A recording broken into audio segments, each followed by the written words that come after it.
Right ఆచార్య గారు, మళ్ళీ వస్తాం మీ దగ్గరికి. మనతోటి స్టూడియోలో అందుబాటులో మన్నే గోవర్ధన్ రెడ్డి గారు, బీఆర్ఎస్ సీనియర్ నేత ఉన్నారు, ఆయనతో మాట్లాడదాం.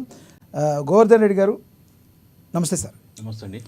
గోవర్ధన్ రెడ్డి గారు, ఏదైతే పొంగులేటి శ్రీనివాసరెడ్డి గారు చేసిన వ్యాఖ్యలు, దీపావళి లోపు ఏదో పెద్ద పొలిటికల్ బాంబు ఏదో పేలబోతుందట, మరి మీరు సిద్ధంగా ఉన్నారా? మా కార్యవర్గ నిర్వహణ అధ్యక్షుడు కేటీ రామారావు చాలా సందర్భం క్లియర్గా చెప్పిండు, మేము సిద్ధంగా ఉన్నాం.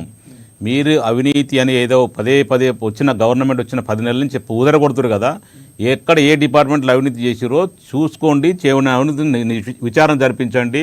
ఏ అవసరం ఎవరైనా అవినీతిలో నిజంగా నిగ్గు తెలుసండి, నిగ్గు తెలిస్తే నిజంగా జైల్లో పెట్టండి అని చెప్పిండు.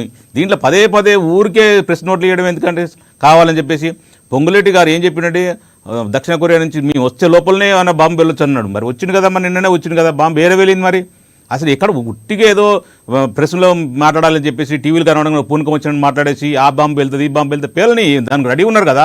రేపొద్దున మీరు కూడా మొన్నటిదాకా మా దాంట్లో ఉన్నారు కదా, 2000 మొన్న ఎంపీ ఉన్నప్పుడు కానీ లేకపోతే 2018 ఎలక్షన్ తర్వాత కూడా మీరు మా దాంట్లో ఉన్నారు కదా. మీరు నిజంగా అవినీతి జరిగితే మీరు కూడా భాగస్వామి కదా. అందులో మీరు నిజంగా పదవి లేకపోయినా సరే మా పార్టీలో కొనసాగారు కాబట్టి మీరు కూడా అవినీతిలో ఒక భాగస్వామి. మీరు ఇదే నీతి మాటలు మాట్లాడుతారు కదా, ఆ నీతులు ఎంతవరకు వరకు తెలుసు. మొన్నటి ఈడీ విచారణ దాదాపు 15 ప్లేసులలో మీ మీద ఈడీ విచారణ దాడులు చేయడం జరిగింది.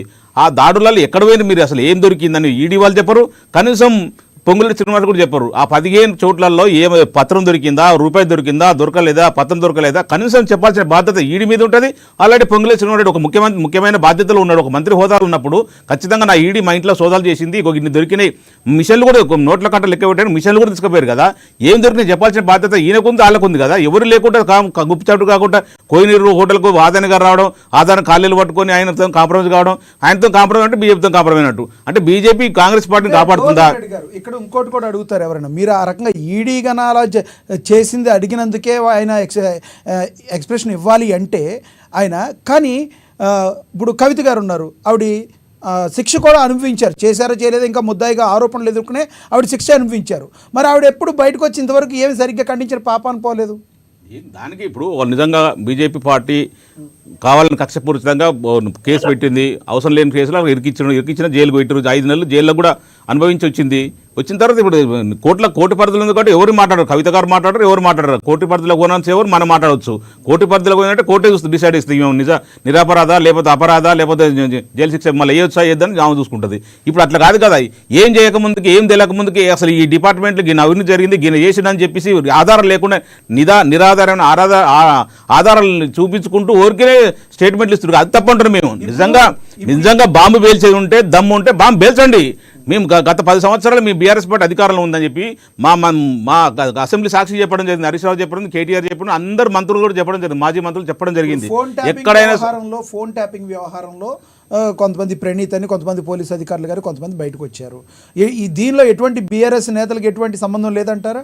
అంటే మరి బీఆర్ఎస్ నేతలు మేమే ఉద్యోగం చేసి మేమే ట్యాపింగ్ చేస్తే అంటే పార్టీ నాయకులే రేపు ఇప్పుడు కాంగ్రెస్ ఉన్న వాళ్ళు కానీ బీజేపీలో ఉన్న వాళ్ళు లేదా మేమే ట్యాపింగ్ చేసుకుంటూ పోతే అధికారులు ఏం చేస్తారండి? అధికారులు చేసే బాధ్యత వాళ్ళది. ఇంటెలిజెన్స్ రిపోర్ట్ అనేది అతను చూసుకోవాల్సిన బాధ్యత, అతను ఎక్కడేం జరుగుతుందో తెలుసుకోవాల్సిన బాధ్యత. ఎట్లా చేస్తాడా, ట్యాపింగ్ చేస్తాడా లేకపోతే ఇంకేం చేస్తాడా ఆ విషయం అధికారులకి. ఇప్పుడు అధికారులు ఇప్పుడు 10 నెలలు అయింది కాంగ్రెస్ పార్టీ వచ్చి, గతంలో 2004 నుంచి 2014 వరకు అధికారం ఉంది. అంటే అప్పుడు ట్యాపింగ్ చేసినట్టరా? ట్యాపింగ్ అనేది ఊరికే ఊతపదం అయిపోయింది మీకు తప్ప ఏం లేదు. నిజాన్ని జాగ్రత్త చెప్పండి. ఎవరు అధికారులు అరెస్ట్ చేస్తే అధికారులు నిజంగా చేస్తే అది అరెస్ట్ చేస్తారు, జైల్లో పెట్టారు. అది మాకే సంబంధం ఉంటుంది. ఏ అధికార పార్టీకి కూడా అధికారులు ఉన్న నాయకుడికి ఏ సంబంధం ఉండవు.